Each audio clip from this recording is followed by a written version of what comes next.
എല്ലാവർക്കും ഇരിക്കാം. കുരിശുമായി നിന്റെ കൂടെ വരാം, ക്രൂശിതനാഥ കനിയണമേ, തിരുമുറിപ്പാടുകൾ ഏറ്റുവാങ്ങുവാൻ തിരുനാഥമെന്നിൽ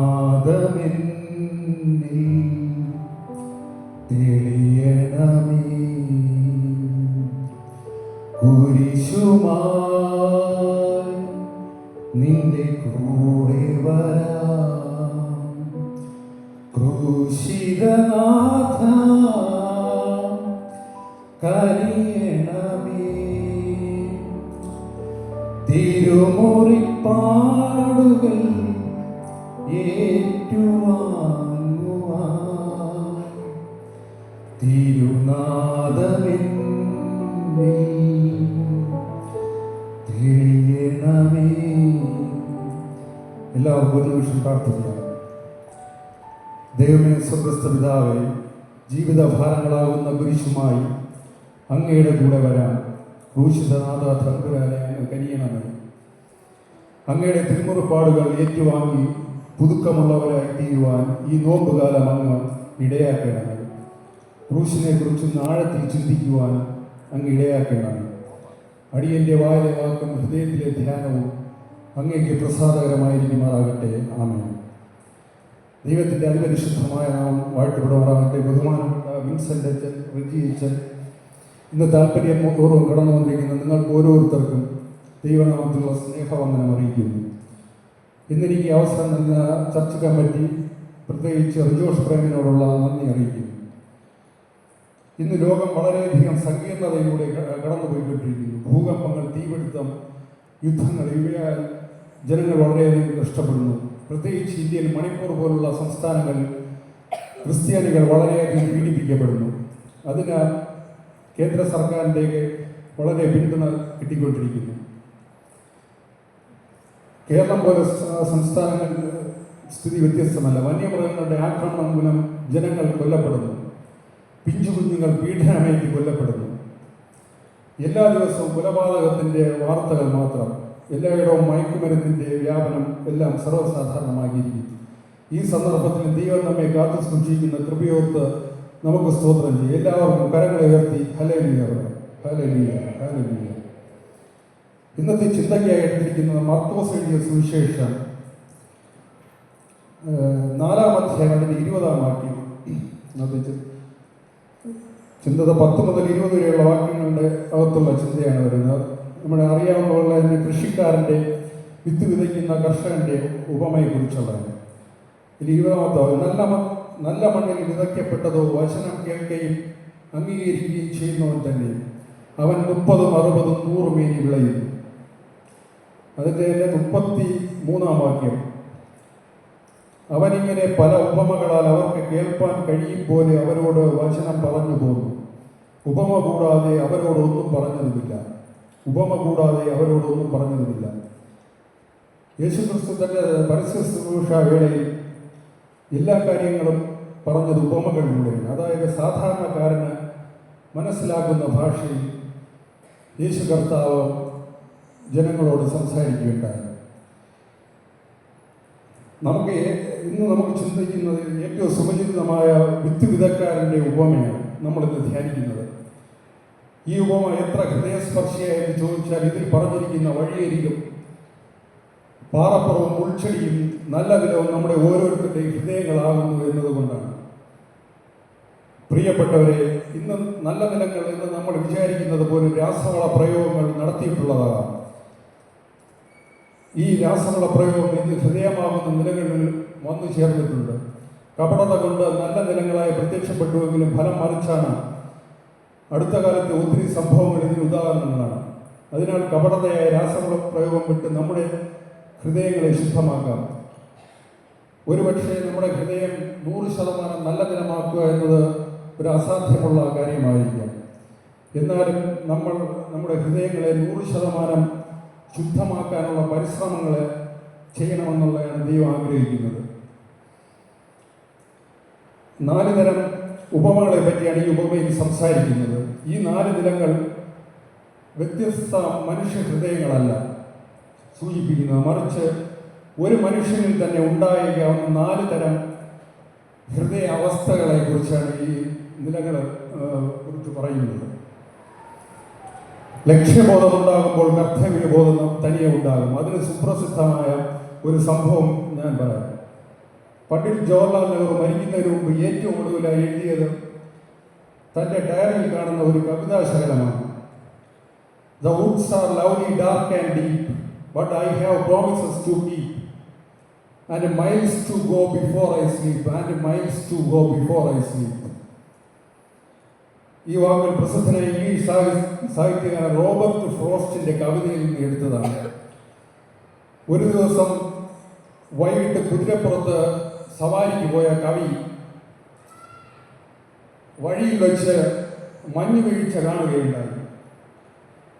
വനമധ്യത്തിൽ ഈ സുന്ദരമായ കാഴ്ചകൾ കണ്ട് കവി മതിമറന്ന് നിൽക്കുമ്പോൾ തൻ്റെ കൂടെ ഉണ്ടായിരുന്ന കുതിര തല ചലിപ്പിക്കുകയും കഴുത്തിലെ മണികളൊക്കെ കിരിക്കുകയും ചെയ്തു.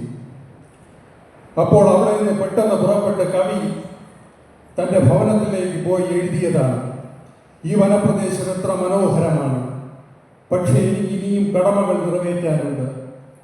ഉറങ്ങുന്നതിന് മുമ്പ് അനേകം മൈലുകൾ യാത്ര ചെയ്യുവാനുണ്ട്. ആധുനിക മനുഷ്യൻ സുഖലോലുപതയുടെ പിന്നാലെ പരക്കം പായുകയാണ്. അപ്പോൾ നമ്മുടെ ജീവിതത്തിൽ ചെയ്തു തീർക്കേണ്ട പല കടമകളും മറന്നു പോകുന്നുണ്ട്.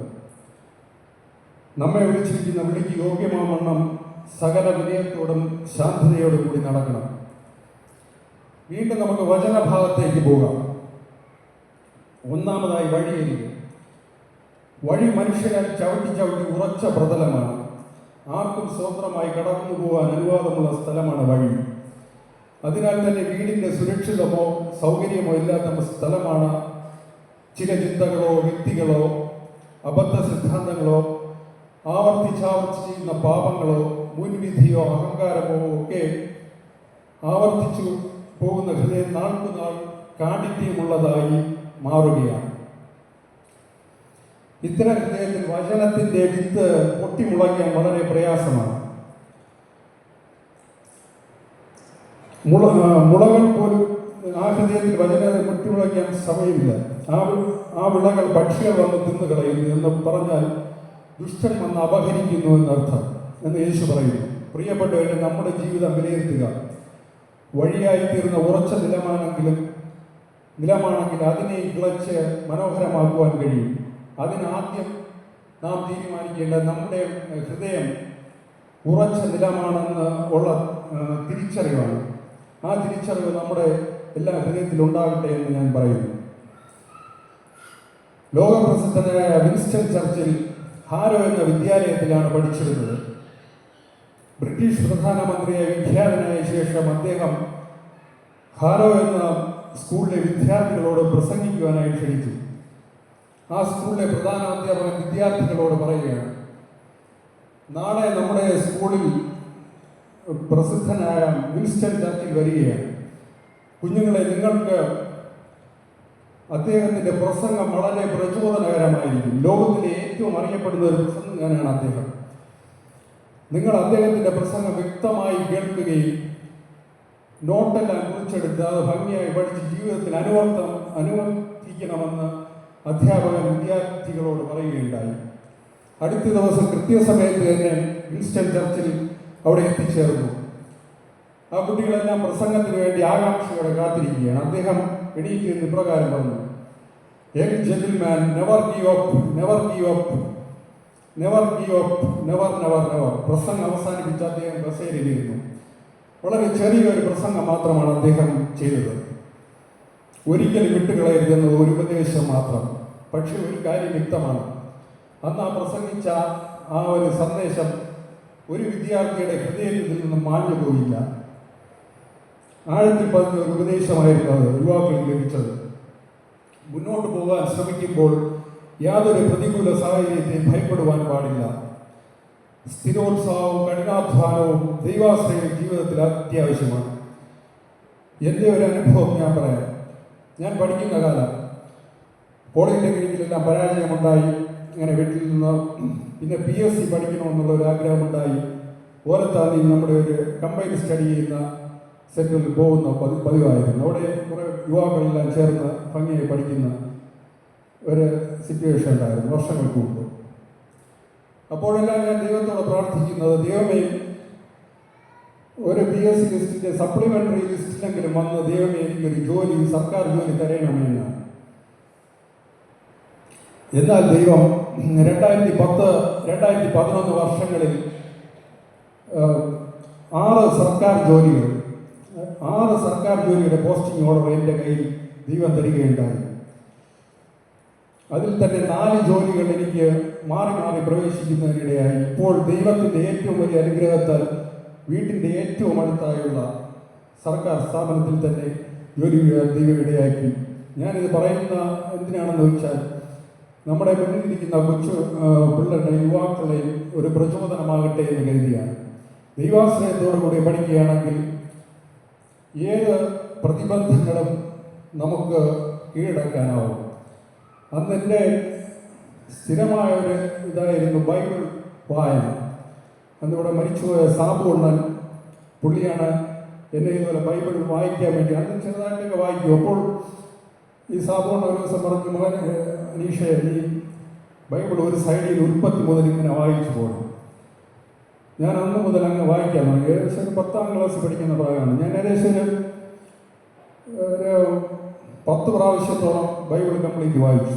പക്ഷെ തോന്നും പോലെയാണ് വായിച്ചിട്ടില്ല. ഇങ്ങനെ സ്പീഡിൽ ആർക്കോ വേണ്ടി വായിക്കും പോലെ വായിച്ചു. പക്ഷേ ആ ദൈവിക ശക്തി നമ്മോട് സംസാരിക്കും. എനിക്ക് കുട്ടികളോട് പറയാനുള്ളത്, നിങ്ങൾ ബൈബിൾ വായിക്കുന്ന ഒരു ശീലമാക്കുക എന്നാണ്. അതിൻ്റെ നമ്മൾ എങ്ങനെ വായിച്ചാലും ആ വചനത്തിൻ്റെ ശക്തി നമ്മുടെ ഉള്ളിൽ പ്രവേശിക്കും. നാം തെറ്റിലോട്ട് പോകുമ്പോൾ അത് പിടിച്ചു വലിക്കും. പരിശുദ്ധാത്മാവിൻ്റെ ശക്തി നമ്മുടെ കയറും.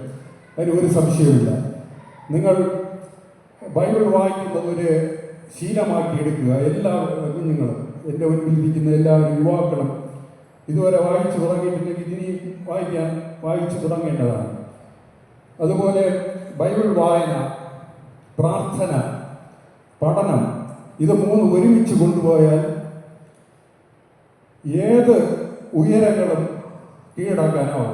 അതിലൊരു സംശയമില്ല. IAS, IPS അങ്ങനെ ഉയർന്നതല്ല ഏതായാലും പ്രാർത്ഥന, പഠനം, ബൈബിൾ വായന, ഇത് 3 ഒരുമിച്ച് കൊണ്ടുപോകാനായാൽ ഉയരങ്ങൾ കീഴടക്കാനാവും. അതിന് നമ്മുടെ കുഞ്ഞുങ്ങൾക്കെല്ലാം ഇടയാകട്ടെ എന്ന് പ്രാർത്ഥിക്കുന്നു. വീണ്ടും വചനഭാഗത്തേക്ക് പോകാം.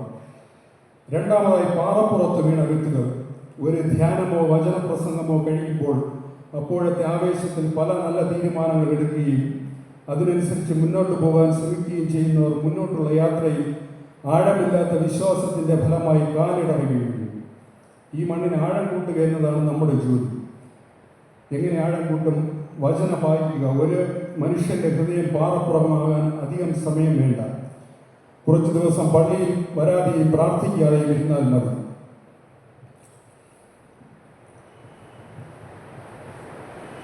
കൊളറാഡോയിലെ ഒരു ഗ്രാമീണ റോഡിൽ കൂടി ഒരു യുവാവ് കാറോടിച്ചു പോവുകയായിരുന്നു. അദ്ദേഹം കാറോടിച്ചു പോകുമ്പോൾ ഒരു പറ്റ ആട്ടിൻകൂട്ടം ഈ കാറിൻ്റെ ഫ്രണ്ടിലേക്ക് വന്നു. അദ്ദേഹം പെട്ടെന്ന് തന്നെ ഈ ആടിനെ കണ്ടതോടെ കാറങ്ങ് നിർത്തി. ആടുകളെല്ലാം കാറിൻ്റെ മുൻപ് നിന്ന് പോകാൻ പറ്റാത്ത സ്ഥിതിയായി. അദ്ദേഹം ഈ ആടുകൾ റോഡിൽ നിന്നും അദ്ദേഹം ഉറക്കെ ഹോൺ മുഴക്കാൻ തുടങ്ങി. ആടുകൾ അതിന് ഉച്ചത്തിൽ നിലവിളിച്ചു കൊണ്ടിരുന്നു. ഉടനെയാണ് ആട്ടിടയ ഓടിയെത്തിയത്. ആട്ടിടയൻ ചോദിച്ചു, നിങ്ങൾ എന്തിനാണ് കാർ നിർത്തിയത്? കാർ പതുക്കെ മുന്നോട്ട് പോയാൽ മതിയായിരുന്നു. ഈ കാർ മുന്നോട്ട് പോകുമെന്ന് അറിഞ്ഞിരുന്നെങ്കിൽ ആടുകൾ തനിയെ വഴിമാറുമായിരുന്നു. കഷ്ടപ്പാടുകൾ വരുന്നത് കണ്ട് അറച്ചു നിന്നാൽ അതിനെ അതിജീവിക്കാൻ പ്രയാസമാണ്. ധൈര്യം വിട്ടുകളയാതെ മുന്നോട്ട് പോകാൻ തയ്യാറാകണം. പ്രതികൂല സാഹചര്യങ്ങളെ നേരിടാൻ കഴിയാതെ വരുന്നവരാണ് തളർന്നു പോകുന്നതും നിരാശയിൽ കഴിയുന്നത്. മൂന്നാമതായി, മുള്ളിനിടയിൽ വീണ വിത്തുകൾ.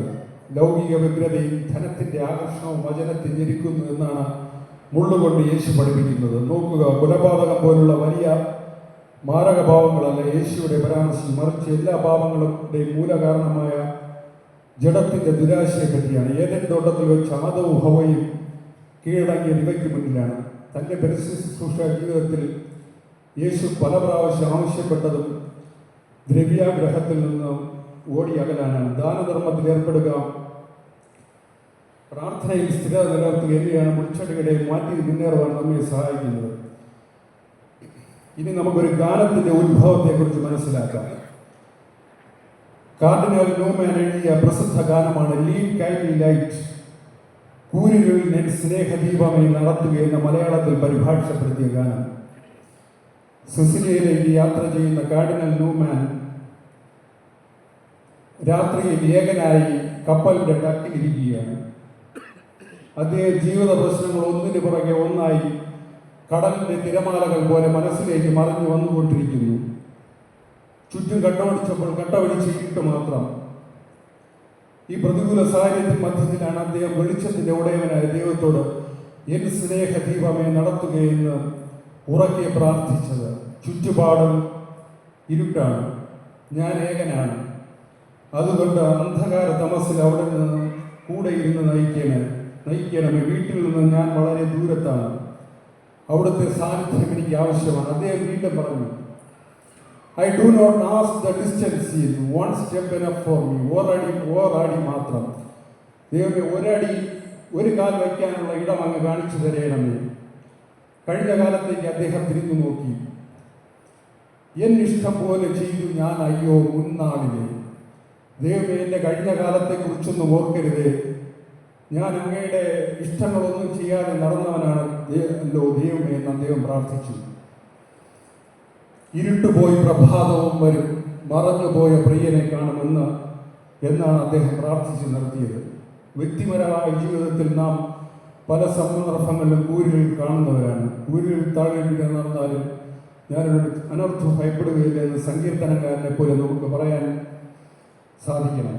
എല്ലാ മനുഷ്യർക്കും ദൈവസാന്നിധ്യം ആവശ്യമാണ്. കൂരിരുട്ടിലും സുഖവേളയിലും ദുഃഖവേളയിലും അകലാത്ത ദൈവം കൂടെയുണ്ടെന്ന് നമുക്ക് ആശ്വസിക്കാം. അവസാനമായി നല്ല നിലത്തിൽ വീണ വിത്തുകൾ. അവിടെ യേശു പറഞ്ഞത് ശ്രദ്ധിക്കുക, വചനം കേട്ട് ഗ്രഹിക്കുന്നവരാണ് നല്ല നില. ഹൃദയത്തിൽ വചനം സ്വീകരിക്കുന്നു എന്ന് മാത്രമല്ല, മനസ്സുകൊണ്ട് ഉൾക്കൊള്ളുന്നു എന്നർത്ഥം. ചിന്തിക്കുന്നു, പഠന വിധേയമാക്കുന്നു, ചോദ്യം ചോദിക്കുന്നു. അപ്പോഴാണ് നമ്മുടെ ഹൃദയം നല്ല നിലമാകുന്നത്. നല്ല നിലമായി എന്നറിയുന്നതാകട്ടെ അത് പുറപ്പെടുവിക്കുന്ന ഫലത്തിൽ നിന്നാണ്. വചനം സ്വീകരിക്കുന്ന എന്നതുകൊണ്ട് മാത്രം നല്ല മണ്ണായി എന്ന് നാം കരുതിയേക്കാം. എന്നാൽ നമ്മുടെ ഗുണമേന്മയുടെ യഥാർത്ഥ പരീക്ഷണം നമുക്ക് ലഭിക്കുന്ന കാര്യത്തിലില്ല, മറിച്ച് കർത്താവിനായി നാം ഉൽപ്പാദിപ്പിക്കുന്ന വിളവിൻ്റെ ഗുണനിലവാരത്തിൽ അളവിനുമാണ്. അതിനാൽ ഞാൻ നല്ല നിലമാകുന്ന ക്രിസ്തു ശിഷ്യനാണോ എന്ന ചോദ്യത്തിന് മുമ്പ് നമ്മൾ ചോദിക്കേണ്ട ചോദ്യം, ഞാൻ ഉൽപ്പാദിപ്പിക്കുന്ന വിളവ് എന്താണ് എന്നാണ്. നമുക്ക് 30, 60, 100 മേനി ഫലം കായ്ക്കുന്നവരായി മാറാം. ഞാൻ എൻ്റെ ഒരു അനുഭവം കൂടി പറയാം. ഞാൻ 1 വർഷം മുമ്പായി അമരവള 6-നടുത്തായി നമുക്കൊരു വിളയിൽ, അവിടെ ഞാൻ 1 വർഷത്തിന് മുമ്പ് കുറേ ഏത്തവാഴ കൃഷി ചെയ്യുകയുണ്ടായി. ഈ നട്ടപ്പോൾ തന്നെ എൻ്റെ ഒരു ആഗ്രഹമായിരുന്നു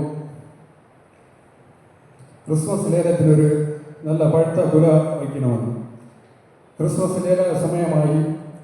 അപ്പോൾ തന്നെ ഒരു കുല വാങ്ങി വഴുക്കുകയുണ്ടായി. ഞാനും മകനുമായി പോയി കുലയെല്ലാം വീട്ടിൽ കൊണ്ടു. അപ്പോൾ ഞാൻ മകനോട് പറഞ്ഞു, ഞാൻ സമയമൊന്നും നോക്കിയല്ലോ നട്ടത്, പക്ഷേ അത് കൃത്യസമയത്ത് എന്നെ ഒരു കുല വിളഞ്ഞ് വഴുക്കുകയുണ്ടായി. അപ്പോൾ മകൻ പറഞ്ഞ ഒരു വാക്ക് എന്നെ സ്പർശിച്ചു. മകൻ പറഞ്ഞു, തക്ക കാലത്ത് ഫലം കായ്ക്കുന്നത് എന്നൊരു വാക്യമാണ് പറഞ്ഞത്. അത് അവൻ അറിയാവുന്ന 1-ാം സങ്കീർത്തനത്തിലെ ഒരു വാക്യമാണ്. ഞാൻ മുന്നിലോട്ട് ചിന്തിച്ചു, ആറ്റരികത്ത് നട്ടിരിക്കുന്നത് ഞാൻ അമരവള 6-നടുത്താണല്ലോ നട്ടിരിക്കുന്നത്. തക്ക കാലത്ത്, അതായത് ക്രിസ്മസ് ലേല സമയത്ത് തന്നെ അത് വിളഞ്ഞു കിട്ടിയല്ലോ. ഞാൻ വീണ്ടും ചിന്തിച്ചു, ദൈവമേ, ഞാൻ ദുഷ്ടന്മാരുടെ ആലോചന പ്രകാരം ഒന്ന് നടക്കുന്നവനാണല്ലോ, പാപികളുടെ വഴിയിൽ നിൽക്കുന്നവനാണല്ലോ, പരിഹാസികളുടെ ഇരിപ്പിടത്തിൽ ഇരിക്കുന്നവനാണല്ലോ, യഹോവയുടെ ന്യായപ്രമാണത്തിൽ സന്തോഷിക്കാതെ അവൻ്റെ ന്യായപ്രമാണത്തെ രാപ്പകലൊന്നും ധ്യാനിക്കാത്തവനാണല്ലേ. എന്നാലും ദൈവമേ, എനിക്ക് ഈ നല്ല വിളവ് തന്നല്ലോ എന്ന് ഓർത്ത് ഞാൻ ദൈവത്തെ സ്തുതിക്കുകയുണ്ടായി. നമുക്ക് 1-ാം സങ്കീർത്തനം നമ്മുടെ ജീവിതത്തിൽ വളരെ വലിയൊരു പാഠമാണ് നൽകുന്നത്. അവൻ്റെ ന്യായപ്രമാണത്തെ രാപ്പകൽ ധ്യാനിക്കുന്നവൻ ഭാഗ്യവാനാണെന്നാണ് പറഞ്ഞിരിക്കുന്നത്. രാപ്പകൽ ധ്യാനിക്കുന്നവന് അവൻ ചെയ്യുന്നതൊക്കെ സാധിക്കുമെന്നാണ് പറഞ്ഞിരിക്കുന്നത്. അതായത് വചനവിത്ത് നമ്മുടെ ഹൃദയങ്ങളിൽ വീണ് അത് മുളച്ചു വന്നാൽ അവൻ ഭാഗ്യവാനാണെന്നാണ് ദൈവം പറയുന്നത്. അവൻ ആറ്റിനകത്ത് നട്ടിരിക്കുന്നു, അതായത് അവൻ്റെ തലമുറ കുഞ്ഞുങ്ങൾ തക്കകാലത്ത് ഫലം കായ്ക്കുന്നവരായി മാറുമെന്നാണ് പറഞ്ഞിരിക്കുന്നത്. ഇതിനൊക്കെ ദൈവം നമ്മോട് പറയുന്നത് വളരെ ലളിതമായ കാര്യമാണ്. അവൻ്റെ വചനത്തിൽ സന്തോഷിച്ച് അവൻ്റെ വചനത്തെ രാപ്പകൽ ധ്യാനിക്കുക. ഞാൻ നേരത്തെ പറഞ്ഞതുപോലെ കുഞ്ഞുങ്ങളോട് പറയാനുള്ളത് അവൻ്റെ ന്യായപ്രമാണത്തിൽ സന്തോഷിച്ച് രാപ്പകൽ ധ്യാനിക്കുക. അപ്പോൾ എല്ലാം നാം ചെയ്യുന്നതെല്ലാം സാധിക്കും, പഠിക്കുന്നതെല്ലാം വിജയമായി മാറും. നമ്മൾ ബൈബിൾ വായിക്കുമ്പോൾ ഇപ്പോൾ ഈ കമ്പ്യൂട്ടർ മൊബൈലെല്ലാം ഓരോ ദിവസം ഇങ്ങനെ അപ്ഡേറ്റ് ആവുന്നത് പോലെ നമ്മൾ ബൈബിൾ ഇങ്ങനെ വായിക്കുകയാണെങ്കിൽ ദൈവം നമ്മളെ പുതിയ അപ്ഡേഷനുകളിലേക്ക് ഇങ്ങനെ കൊണ്ടുപോയിക്കൊണ്ടിരിക്കും.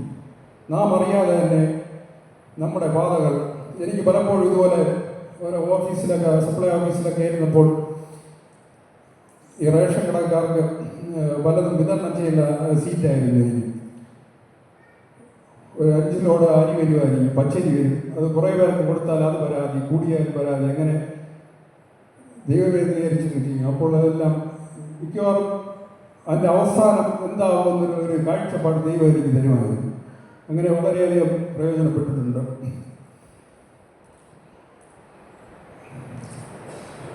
ഇന്ന് ലോകത്തിൽ നടക്കുന്ന പല പല കൊലപാതകങ്ങൾ, വിവാഹമോചനം, പീഡനം, ഇവയ്ക്കെല്ലാം കാരണം വചനവിത്ത് ഹൃദയത്തിൽ മുളയ്ക്കാത്തതാണ്. ഈ വചനവിത്ത് ആദ്യം നമ്മുടെ ഹൃദയങ്ങളിൽ മുളപ്പിക്കുക. അതിനുശേഷം ആ വിത്ത് പൈതങ്ങളുടെ ബാലനായിരിക്കുമ്പോൾ തന്നെ പൈതങ്ങളുടെ മനസ്സിലിട്ട് മുളപ്പിക്കുക. അത് മുളപ്പിച്ചു കഴിഞ്ഞാൽ അത് വൃദ്ധനായാലും മാറുകയില്ല. പൈതങ്ങളുടെ ഉള്ളിൽ വചനവിത്ത് മുളപ്പിക്കുക എന്നുള്ള ഒരു വലിയ ഉത്തരവാദിത്വമാണ് മാതാപിതാക്കളായി നമുക്ക് ദൈവം നൽകിയിരിക്കുന്നത്. അതിനായി എല്ലാ മാതാപിതാക്കൾക്കും പരിശ്രമിക്കാൻ ദൈവം അതിനായി അനുഗ്രഹിക്കുമാറാകട്ടെ. എനിക്ക് യുവാക്കളോട് പറയാനുള്ളത് ബൈബിൾ വായിക്കുന്നത് ഒരു ശീലമാക്കുക. അങ്ങനെ നമ്മൾ ഭാഗ്യമുള്ളവരായി മാറും. അങ്ങനെ നമ്മുടെ യുവതലമുറ, കൊച്ചുമക്കൾ എന്നിവർ 100 മേനി ഫലം കൊയ്യുന്നവരായി തീരുമെന്നുള്ള ഒരു സംശയമില്ല. അടുത്തതായി ക്രൂശിൻ്റെ ദർശനം എന്ന ഒരു ഭാഗത്തോടെ എൻ്റെ പ്രസംഗം അവസാനിപ്പിക്കാൻ ആഗ്രഹിക്കുന്നു. 1 കൊരിന്ത്യർ 1:18. ക്രൂശിൻ്റെ ദർശനം നശിച്ചു പോകുന്നവർക്ക് ഭോഷത്വവും രക്ഷിക്കപ്പെടുന്ന നമുക്ക് ദൈവശക്തിയുമാകുന്നു. കുരിശ് സമാധാനത്തിൻ്റെ അടയാളമാകുന്നു. അത് വേർപാടിൻ്റെ സകല നടിച്ചുവരികളെ ഇടിച്ചു കളയുന്നു. എന്നാൽ അത് നിരപ്പിൻ്റെയും ശാന്തിയുടെയും സംയോജനത്തിൻ്റെയും പ്രതീകമാകുന്നു. ദൈവവും മനുഷ്യനും തമ്മിലുള്ള നിരപ്പും കുരിശിൽ നമുക്ക് വ്യക്തമായി കാണാം. അപ്പോസ്തലനായ പൗലോസ് വീണ്ടും പറയുന്നു, കൊലോസ്യർക്ക് എഴുതിയ ലേഖനം 1-ാം വാക്യം, അവൻ കുരിശിൽ ചൊരിഞ്ഞ രക്തം കൊണ്ട് അവൻ മുഖാന്തരം സമാധാനമുണ്ടാക്കി. ഭൂമിയിലുള്ളതോ സ്വർഗത്തിലുള്ളതോ സകലത്തെയും അവനെ കൊണ്ട് നമ്മോട് നിരപ്പിപ്പാൻ പിതാവിന് പ്രസാദം തോന്നി. 2000 വർഷങ്ങൾക്ക് മുമ്പ് കാൽവരിയിൽ ഉയർത്തിയ ആ കുരിശിൻ്റെ ദർശനം അങ്ങനെയുള്ള ആത്മീയ മരണത്തിൽ നിന്ന് രക്ഷപ്പെടുത്തിയിട്ടുണ്ട്. സർപ്പത്തിൻ്റെ കടിയേറ്റ ഇസ്രായേൽ മക്കൾ പാളയത്തിൻ്റെ മധ്യത്തിൽ ഉയർത്തിയ പിച്ചള സർപ്പത്തെ നോക്കിയപ്പോൾ മരണത്തിൽ നിന്ന് രക്ഷപ്പെട്ടതായി നാം വായിച്ചിട്ടുണ്ട്. കർത്താവായ യേശു ക്രിസ്തു ജീവന്റെ ഉറവിടമാകുന്നു. അവങ്കിലേക്ക് നോക്കിയവർ പ്രകാശിതരായി, അവരുടെ മുഖം രചിച്ചു പോയതുമില്ല എന്ന സങ്കീർത്തനക്കാരനെ പോലെ നമുക്ക് പറയുവാൻ സാധിക്കണം. കുരിശിൻ്റെ ദർശനത്തിൽ രക്ഷയുടെ അനുഭവം ഉണ്ടായതുകൊണ്ട് യേശു ക്രിസ്തുവിൻ്റെ കുരിശിൽ പുകഴുന്നു എന്ന് പറഞ്ഞ ഒരു വ്യക്തിയെക്കുറിച്ച് നമുക്ക് ചിന്തിക്കാം. സുപ്രസിദ്ധനായ ആംഗലേയ സാഹിത്യകാരൻ സർ ജോൺ ബൗറിംഗ് 1725 ചൈനയുടെ തെക്കേ അറ്റത്ത് തീരത്ത് ഒരു കപ്പലപകടത്തിൽപ്പെട്ടു. തകർന്ന കപ്പലിൽ അവശിഷ്ടങ്ങൾ അദ്ദേഹം പറ്റിപ്പിടിച്ചുകൊണ്ട് ഇങ്ങനെ കടലിൽ കിടക്കുകയാണ്. പിടിച്ചുകൊണ്ട് രാത്രി മുഴുവൻ ബൗറിംഗ് തിരമാലകൾക്കിടയിൽ കഴിഞ്ഞു. കരകാണക്കടലിൽ കൂരിരുട്ടിൽ പ്രാർത്ഥിച്ചുകൊണ്ട് കിടന്ന ഈ സാഹിത്യകാരൻ അടുത്ത പ്രഭാതമായപ്പോൾ വളരെ ദൂരെ നിന്നും ഒരു മിന്നിത്തിളങ്ങുന്ന ഒരു കുരിശ് കാണുകയുണ്ടായി. അദ്ദേഹം പ്രയാസപ്പെട്ട് നീങ്ങി അങ്ങോട്ട് പോയി. അപ്പോൾ അദ്ദേഹം മഖാവോ എന്ന തുറമുഖത്ത് എത്തിച്ചേർന്നു. അദ്ദേഹം അവിടെ കണ്ടത് ഒരു വലിയ ദേവാലയം തകർന്നു കിടക്കുകയാണ്. ആ കടലിൻ്റെ സൈഡിലായി ഒരു പീഠത്തിൽ ഒരു ഒരു പിച്ചള കുരിശുണ്ട്. അത് ഇന്നോടെ നിൽക്കുന്നു. അതിൽ സൂര്യപ്രകാശം വന്നടിച്ച് തിളങ്ങുകയാണ്. ആ സൂര്യപ്രകാശത്തിൽ തലയുയർത്തി നിൽക്കുന്ന കുരിശ് ബെറിക് സമുദ്രത്തിൽ നിന്ന് രക്ഷപ്പെടുവാൻ ഒരു മാർഗമായി. ആ സന്തോഷാധിക്യത്തിൽ ആ കവി ഹൃദയം തുറന്നെഴുതിയ പ്രസിദ്ധ ഗാനമാണ് in the cross of Christ glory, കുരിശിൽ ഞാൻ പുകഴിയുന്നു എന്ന ആശയസമ്പുഷ്ടമായ ഗാനം. മനഃശാന്തി ലഭിക്കാത്ത ഈ ലോകസമുദ്രത്തിൽ ഉഴലുന്ന മനുഷ്യൻ ആ ക്രൂശിലേക്ക് ചെല്ലുമെങ്കിൽ തീർച്ചയായും അവൻ സമാധാനം കണ്ടെത്തും. നമുക്ക് പ്രാർത്ഥിക്കാം. എല്ലാവർക്കും എഴുന്നേറ്റ് നിന്ന് ഒരു പാട്ടിൻ്റെ ശരണം പ്രാർത്ഥനാ ഗാനമായി പാടാം. എല്ലാവർക്കും എഴുന്നേറ്റ് പാടാം. എൻ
ദൈവമേ സ്വർഗ്ഗസ്ഥലതാവേ, അങ്ങയുടെ സാന്നിധ്യത്തിനായി നന്ദി പറയുന്നു. ദൈവമേ കർത്താവേ, നമ്മുടെ പരിസരത്ത് വന്നിരിക്കുന്ന കൃപയ്ക്കായി സ്തോത്രം ചെയ്യുന്നു. നമ്മുടെ രോഗങ്ങളെ, സാമ്പത്തിക ബുദ്ധിമുട്ടുകളെ, വേർപാടിൻ്റെ വേദനകളെ പുറത്ത് അങ്ങ് ദൈവത്തിൽ സമർപ്പിച്ച് പ്രാർത്ഥിക്കാം. പുറത്ത് പറയാൻ കഴിയാത്ത നമ്മുടെ വേദനകളെ, ഇനി ഒരടി പോലും മുന്നോട്ട് പോകുവാൻ കഴിയാതെ അവസ്ഥയിലായിരിക്കുന്നവരെ നമുക്ക് കാർഡിനൽ ന്യൂമാൻ പ്രാർത്ഥിച്ചതുപോലെ one step enough for me, ഒരു കാൽ വയ്പ്പാനുള്ള ഇടം തരണമെന്ന് നമുക്ക് ഓരോരുത്തർക്കും പ്രാർത്ഥിക്കാം. നമ്മുടെ എല്ലാം ഭാരങ്ങളും സമർപ്പിച്ച് പ്രാർത്ഥിക്കാം. എല്ലാ ദുരിതാദികളും മാറിപ്പോകുന്നതിനായി നമുക്ക് പ്രാർത്ഥിക്കാം. വചനവിത്ത് മുളച്ച് 100 മേനി ഫലം കൊയ്യുന്ന നല്ല നിലമാക്കി നമ്മുടെ ഹൃദയങ്ങളെ മാറ്റണമെന്ന് പ്രാർത്ഥിക്കാം. അങ്ങയുടെ ന്യായപ്രമാണത്തിൽ സന്തോഷിച്ച് അവിടുത്തെ ന്യായപ്രമാണത്തെ രാപ്പകൽ ധ്യാനിച്ചുകൊണ്ട് ഭാഗ്യമുള്ളവരായി തീരുവാൻ ഞങ്ങളെ ഇടയാക്കണമേ. ദൈവമേ, ഞങ്ങൾ തക്ക കാലത്ത് ഫലം കായ്ക്കാതെ ഇല വാടിയ അവസ്ഥയിലാണല്ലോ ദൈവമേ ഞങ്ങളായിരിക്കുന്നത്. ദൈവമേ, ഞങ്ങളുടെ പാപങ്ങളെ അങ്ങ് ക്ഷമിക്കണമേ. ക്രൂശിലെ രക്തം കൊണ്ട് അങ്ങ് കഴുകി ശുദ്ധീകരിക്കണമേ. ദൈവവചന ധ്യാനത്തിലൂടെ 100 മേനി ഫലം കൊയ്യുന്നവരായി തീരുവാൻ ദൈവമേ അങ്ങ് ഇടയാക്കണമേ. ഇവിടെ ആയിരിക്കുന്ന എല്ലാവരെയും അങ്ങ് അനുഗ്രഹിക്കണമേ. 2 പുരോഹിതന്മാരെ അങ്ങ് അനുഗ്രഹിക്കണമേ. ഈ നോമ്പ് കാലം എല്ലാവർക്കും ഒരു തിരിച്ചുവരവിൻ്റെ കാലമാക്കി അങ്ങ് മാറ്റണമേ. പാപങ്ങൾ ഏറ്റുപറഞ്ഞ് പുതുക്കം പ്രാപിച്ചവരായി തീരുവാൻ ഇടയാക്കണമേ. എല്ലാവരെയും അനുഗ്രഹിച്ച് ആശീർവദിക്കണമേ. നോമ്പുകാലം കഴിഞ്ഞ് ഒരു ഉയർപ്പിൻ്റെ സന്തോഷത്തിലേക്ക് പ്രവേശിക്കുവാൻ എല്ലാവരെയും ഇടയാക്കണമേ. യേശുക്രിസ്തുവിന്റെ നാമത്തിൽ പ്രാർത്ഥന കേൾക്കണമേ. വിശ്വാസത്തോടെ നമുക്ക് ആശീർവാദം കൈക്കൊള്ളാം. ഇപ്പോൾ സകല ബുദ്ധിയെയും കവിയുന്ന ദൈവസമാധാനം നമ്മുടെ ഹൃദയങ്ങളെ നിലപോലെ